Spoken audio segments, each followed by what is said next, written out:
Hello friends, मैं शुभम और आप सबका स्वागत करता हूँ आपके अपने यूट्यूब चैनल शिक्षा महासागर पर। तो फ्रेंड्स, आज हम पढ़ेंगे अभाज्य संख्या किसे कहते हैं।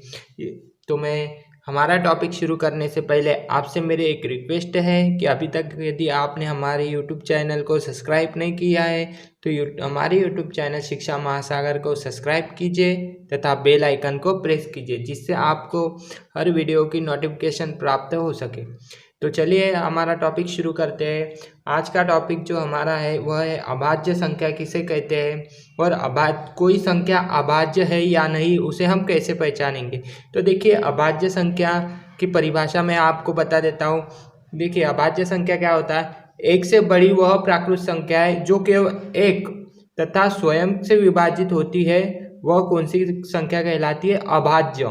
मतलब क्या कि कोई संख्या है, जैसे यहाँ पर मैंने आप एक उदाहरण लिया है एग्जाम्पल, उसमें दो के यदि हम गुणनखंड देखते हैं तो दो के गुणनखंड होते हैं 2 गुना 1 इजिकल टू 1 और 2। तो इसमें दो को हम मतलब 1 से ही भाग देंगे और 2 से ही भाग देंगे, तभी तो सबसे यह इसको जब हम 1 और 2 से भाग देंगे तो इसे 1 और 2 से ही भाग जाएगा, अन्य किसी संख्या से भाग नहीं जाएगा, तो इसे हम कहेंगे अभाज्य संख्या। और यदि आपको पूछा जाए कि सबसे छोटी अभाज्य सबसे बड़ी सम अभाज्य संख्या कौन सी है, तो 2 है ना। 2 के अलावा सम जो है, ये सम संख्या है 2, तो सम संख्या में 2 के अलावा कोई भी संख्या अभाज्य संख्या नहीं है। सिर्फ 2 ही ऐसी सबसे बड़ी सम अभाज्य संख्या है। अब देखिए, आपको क्वेश्चन पूछ सकते हैं कि सबसे बड़ी सम अभाज्य संख्या कौन सी है। 4, उसके बाद 12, उसके बाद 16 और 2। तो इसमें से आपको ऑप्शन चूज कर आंसर पर क्लिक करना है। तो सबसे बड़ी अभाज्य संख्या होती है 2। सम अभाज्य संख्या सबसे बड़ी सम अभाज्य संख्या 2 होती है। अभी आते हैं हम इसके बाद एक और एग्जाम्पल ले लेते हैं।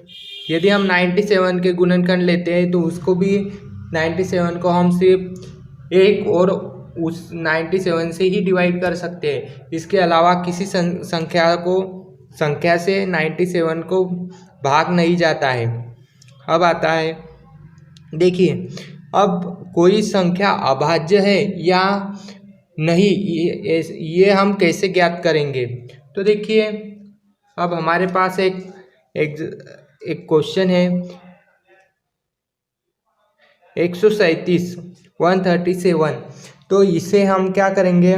देखिए, हम 137 ले लेंगे, फिर इसमें क्या करना है, हमें ये पता करना है कि यह संख्या अभाज्य है या नहीं। यह अभी हमें पता नहीं है ये अभाज्य है या भाज्य है। तो देखिए, इसमें क्या करेंगे, हम एक जोड़ देंगे तथा एक को घटा देंगे, है ना। तो यदि 137 में एक जोड़ते हैं तो कितने होते हैं 138, और एक घटाते हैं तो 136 है ना। फिर अब ये क्या करेंगे, हम इसको पहले 138 को 6 से भाग दे के देखेंगे। अब 138 तथा 136 इनको दोनों में से एक को यदि किसी को भी 6 से भाग जाता है तो यह संख्या क्या होगी, अभाज्य होगी। तो देखिए, 138 को हम 6 से भाग देंगे,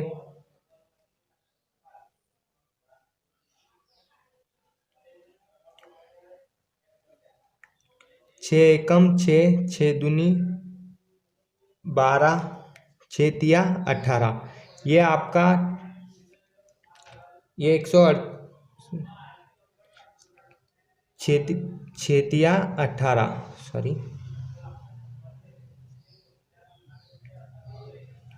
तो ये आपका 6 से भाग चला गया है, तो ये हमारे पास 23 आ गया। मतलब इस संख्या को 6 से पूर्णतः भाग जा रहा है। तो यह 137 संख्या जो हमें दी गई थी प्रश्न में कि यह अभाज्य है या भाज्य, तो 137 क्या है, एक अभाज्य संख्या है। एक अभाज्य संख्या है।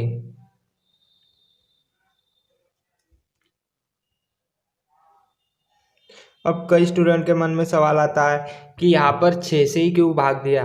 तो 6 से भाग हमने इसलिए दिया क्योंकि क्या देखिए, यदि आप 6 का विभाज्यता का नियम देखेंगे तो उसमें कहा है यदि कोई संख्या 2 और 3 से विभाजित होती है तो वह संख्या क्या है, 6 से विभाजित होगी।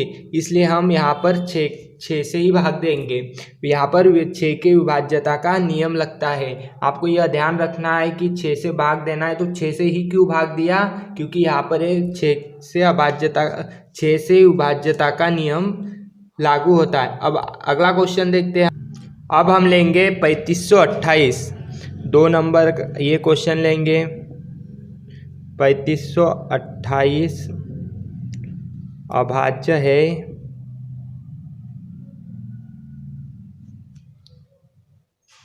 या नहीं।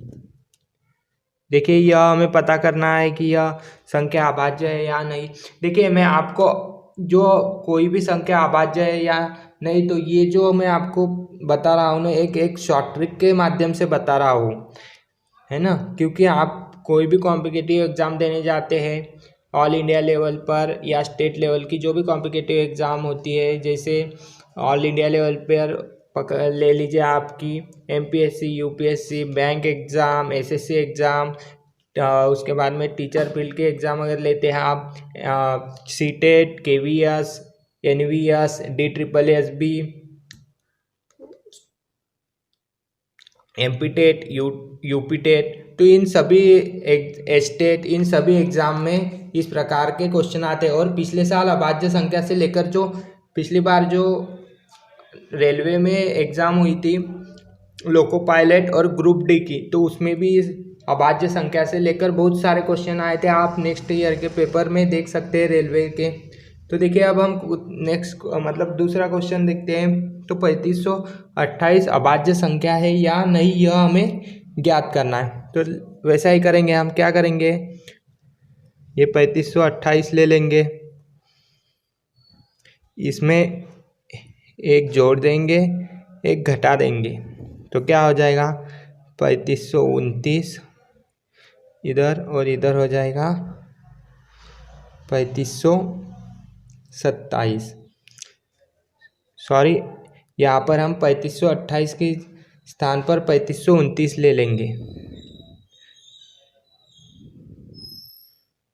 ये यहाँ पे हम 3529 लेते हैं,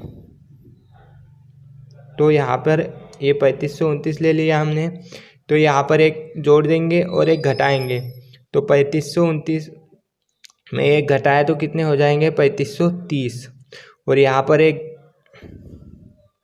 घटाया तो 3528।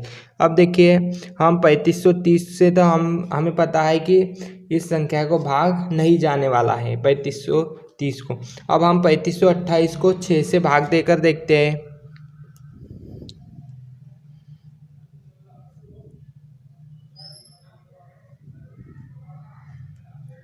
देखिए, 6 पंचे 30,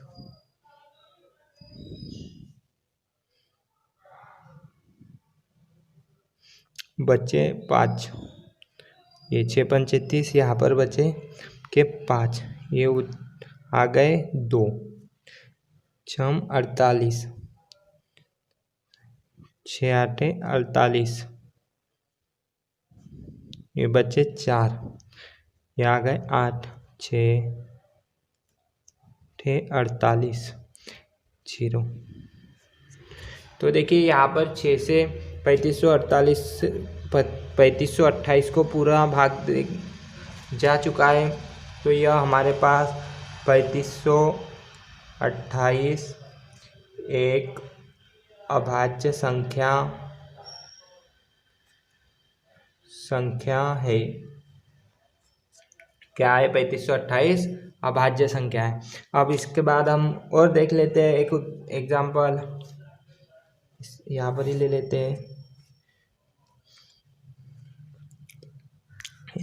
ये अलग टाइप से आपको बता देता हूँ मैं। ये देखिए 65 79, अब ये अभाज्य है या नहीं हमें ज्ञात करना है।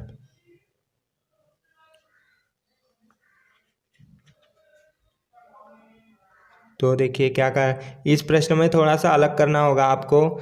देखिए ये 65 और 79 को ले लेना है,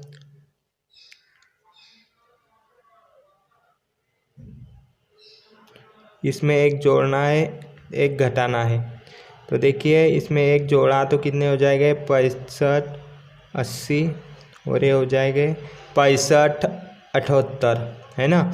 अब देखिए इस प्रश्न में हम क्या करते थे, डायरेक्टली 6 से भाग देते थे, लेकिन इसमें क्या करना है कि हमें इनको अलग अलग करके जोड़ना है। मतलब ये 6578 है, 6580 है ना, 6580, तो इसको 6 + 5 + 8 + 0, उसके बाद 65 6578, 6 + 5 + 7 + 8। अब इनको यदि हम जोड़ते हैं तो हमारे पास 6 5 11, 11 और 8 19, ये फिर 6 5 11, 11 और 7 11 और 7 18, 18 18 और 8 26।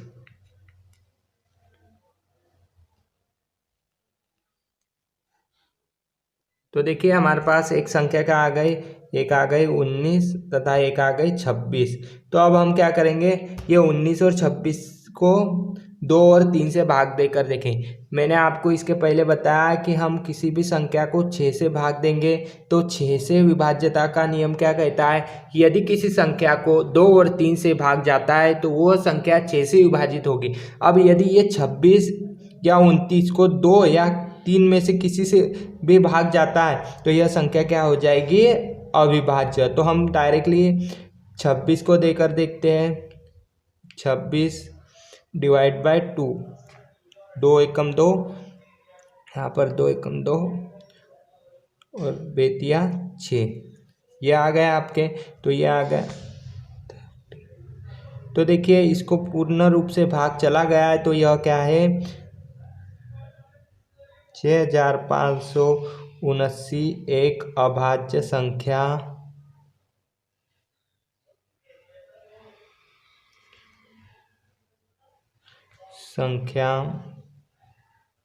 है ना, क्या है, अभाज्य संख्या है।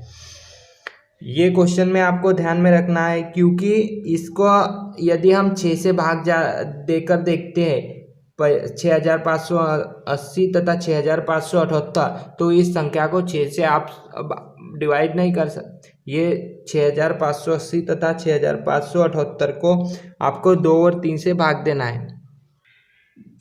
अब देखिए इसमें हमने 2 और 3 से भाग दे दिया तो 2 और 3 के बजाय आप 6 से भी दे सकते हैं। मैंने आपको इसलिए अलग से करके बताया ये क्योंकि हम यहाँ पे 6 से विभाज्यता का नियम लगा रहे, तो 6 से विभाज्यता का नियम तो मैंने आपको बता दिया कि क्या है। अब आते हैं हम इसके बाद नेक्स्ट क्वेश्चन देखते हैं। हम लेते हैं 449। ये देखिए 5 नंबर का क्वेश्चन है, 449 अभाज्य है या नहीं। तो क्या करना है हमें, आपको एकदम 449 इसमें एक जोड़ेंगे एक घटाएंगे तो क्या आता है हमारे पास 450 और एक आ जाएगा 448। तो देखिए अब हम 450 को 6 से भाग देंगे तो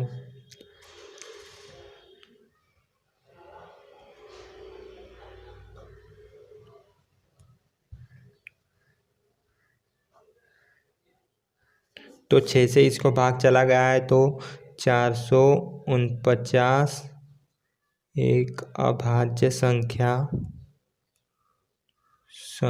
है। तो इस प्रकार से अभाज्य संख्या हम पता कर सकते हैं कि कोई संख्या अभाज्य है या नहीं।